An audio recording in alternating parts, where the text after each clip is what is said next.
ಆಲೋಚನೆ ಮಾಡ್ಬೇಕು. ನಮಗೇನಂದ್ರೆ ನಮ್ಮ ಲಿಮಿಟು 1,00,000 2 ಲಕ್ಷ ಕೆಲಸ ಎಲ್ಲೇನು ಬಂದ್ರೆ ಸಣ್ಣ ಗುತ್ತೇದಾರ ಮಾಡೋ ವ್ಯಾಲ್ಯೂ ಅದು. ಏನಪ್ಪ 1 ಲಕ್ಷ ಕೆಲಸ ಕೊಡ್ತೀನಿ ಮಾಡ್ಸಂದ್ರೆ ಆಯ್ತಣ್ಣ ಮಾಡ್ತಂತ ಎಲ್ಲೇನೋ ಒಂದು 25,000 ಸಾಲ ತಂದು 1 ಲಕ್ಷ ಕೆಲಸ ಮಾಡ್ತೀವಿ ನಾವು. ಸಣ್ಣ ಗುತ್ತೇದಾರ ಹೇಳೋದು. ಅವ್ರು ದೊಡ್ಡವ್ರು ಹೇಳಿ 3 ಕೋಟಿ ಕೆಲಸ ಕೊಡ್ತೀನಿ ಬಾ 4 ಕೋಟಿ ಕೆಲಸ. ಅವರೆಲ್ಲ ಇನೋವಾದಾಗ ಓಡಾಡೋರು ಮಾಡೋ ಕೆಲಸ.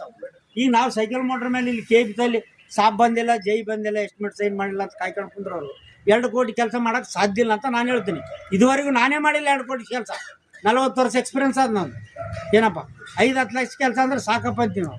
ಅಷ್ಟು ಕೋಟಿಯನ್ಗಟ್ಲೆ ಕೆಲಸ ಮಾಡೋಕೆ ನಮ್ಮ ತಲೆ ಇಲ್ಲ. ಅದಕ್ಕೆ ನಾವು ಬಡ ಗುತ್ತೇದಾರರೆಲ್ಲ ಒಂದಾಗಿ ನಮ್ಮ ಅನುಕೂಲ ನೋಡ್ಕೊಂಡು ನಮ್ಗೆ ಯಾರು ಒಳ್ಳೆ ಕೆಲಸ ಮಾಡ್ತಾರ ಅಂಥವ್ರನ್ನ ನೋಡಿ ನಾವು ಮುಂದಿನ ದಿನಗಳಲ್ಲಿ ಇದು ಮಾಡ್ಬೇಕಂತ ಹೇಳಕ್ಕೆ ಪ್ರಚಾರ ಭಾಷಣ ಮಾಡೋಕ್ಕೆ ಬಂದೀನಿ ನಾನು. ನೀವೆಲ್ಲ SMK ತಂಡದವರು ಮೊದಲಿನ ಪ್ರಕಾರ ಭಾಳ ಕೆಲಸ ಮಾಡ್ಯಾರ. ನಿಮಗೂ ಗೊತ್ತಿರ್ಬೇಕು, ಕೆಲವೊಬ್ರು ಸೀನಿಯರ್ಗೂ ಗೊತ್ತದ SMK ವಿರುದ್ಧ ಏನೇನು ಮಾಡ್ಯಾರ.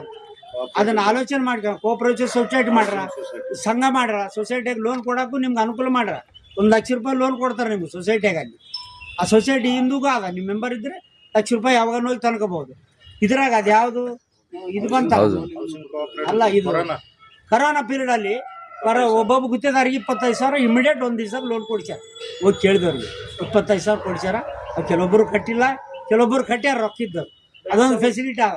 ಈ ಸಾಲ್ವೆನ್ಸಿ ನಮ್ಮ ಲೈಸೆನ್ಸ್ ಸಲ ಸಾಲ್ವೆನ್ಸಿ ಬೇಕಂದ್ರೆ ಕೂಡ ಅಲ್ಲಿ ನೀವು ಕಾಂಟ್ಯಾಕ್ಟ್ ಮಾಡಿದ್ರೆ ಸೊಸೈಟಿಯಾಗ ನಿಮ್ಮ ಹೆಸರು ಬ್ಯಾಂಕಿಗೆ ನಾವು ರೊಕ್ಕ ಇಟ್ಟು ನಿಮ್ಗೆ ಸಾಲ್ವೆನ್ಸಿ ಕೊಡ್ತಾರೆ.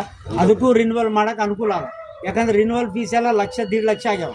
ಬ್ಯಾಂಕಿನಲ್ಲಿ ಹೋದರೆ ನೀವು ಡಿಪಾಸಿಟ್ ಇದ್ದರೆ ನಾವು ಸಾಲ್ವೆನ್ಸಿ ಕೊಡ್ತೀವಿ ಅಂತಾರೆ ಅದು ರಿನ್ಯೂವಲ್ಗೆ. ಅದು ಒಂದು ಅನುಕೂಲ ಮಾಡ್ಯಾರ. ಈಗ ಹೌಸಿಂಗ್ ಸೊಸೈಟಿ ಅಂತೂ ಮಾಡ್ಯಾರ.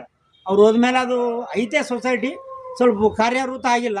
ಮೈಸೂರಲ್ಲೇನೀಗ ಪ್ಲಾಟ್ಗಳು ಮಾಡಿ ಕಾಂಟ್ರಾಕ್ಟ್ರಿಗೆ ರೀಸನೇಬಲ್ ದರದಲ್ಲಿ ಕೊಡ್ಬೇಕಂತ ಒಂದು ಪ್ಲ್ಯಾನ್ ಮಾಡ್ಯಾರ ಅವರು.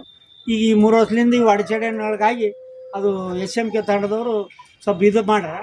ಇವ್ರು ಏನಂದ್ರೆ ನಂದು ಒಂದು ಏನಂದರೆ 100 ವರ್ಷ ಸಂಘ ನಮ್ಮದು. ಮುಂದೆ ಯಾರಿದ್ರು ಮೊದಲು ಯಾರಿದ್ರು ಮಾಡ್ಯಾರ. 100 ವರ್ಷ ಸಂಘನ ಒಬ್ಬ ಆಡಳಿತಾಧಿಕಾರಿ ಬಂದು ಸಂಘ ಕಬ್ಜೆ ಮಾಡ್ತಾನಂದರೆ ಇವ್ರು ನಮ್ಮ ಅಧ್ಯಕ್ಷರಾದವ್ರು ಏನು ಮಾಡಿದ್ರು ಅಂತ ನಾನು ಕ್ವಶನ್ ಮಾಡ್ತೀನಿ. ರಮೇಶ್ ಅವ್ರನ್ನ ಯಜಮಾನ ಅಂತ ಮಾಡಿದ್ವಿ ನಾವು 3 ವರ್ಷ ಕೆಳಗೆ. ಸ್ಟೇಟ್ ಅಧ್ಯಕ್ಷ ಅಂತ ಮಾಡಿದ್ವಲ್ರಿ. ಈಗ ಯಜಮಾನನ ಮಾಡಿದ ಮೇಲೆ ಪೊಲೀಸರು ಬರ್ತಾರ, ಕಳ್ಳರು ಬರ್ತಾರ, ಸುಳ್ಳರು ಕಾಯ್ಕೊಂಡು ಕುಂದ್ರಬೇಕಾಗಿ. ಈಗ ನಾವು ಅನ್ಕರ್ ಕಾಯಕ್ಕಾಗಲ್ಲ, ಯಜಮಾನ ಕಾಯ್ಬೇಕಾದ್ರೆ.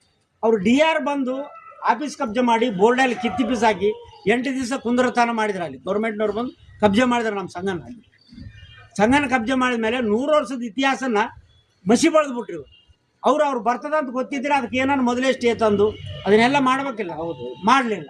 ಅದೊಂದು ದೊಡ್ಡ ಮರ್ಯಾದೆ ಕಳೆದ ಪ್ರಶ್ನೆ. ಅದು ಪ್ರತಿಯೊಬ್ಬ ಪ್ರಜೆಗೆ ಮರ್ಯಾದೆ ಕಳೆದಪ್ಲೆ. 100 ವರ್ಷ ಇತಿಹಾಸ ಇದ್ರು ಕೂಡ ಅದು ಮರ್ಯಾದೆ ಹೋಯ್ತು. ನಾವು ಮರ್ಯಾದೆ ಹೋದ್ಮೇಲೆ ಅಂಥವ್ರನ್ನ ನಾವು ಲೈಕ್ ಮಾಡಿದ್ರೆ ತಪ್ಪಿಲ್ಲ ಅಂತ ನನ್ನ ಅನಿಸಿಕೆ ಹೇಳ್ತೀನಿ.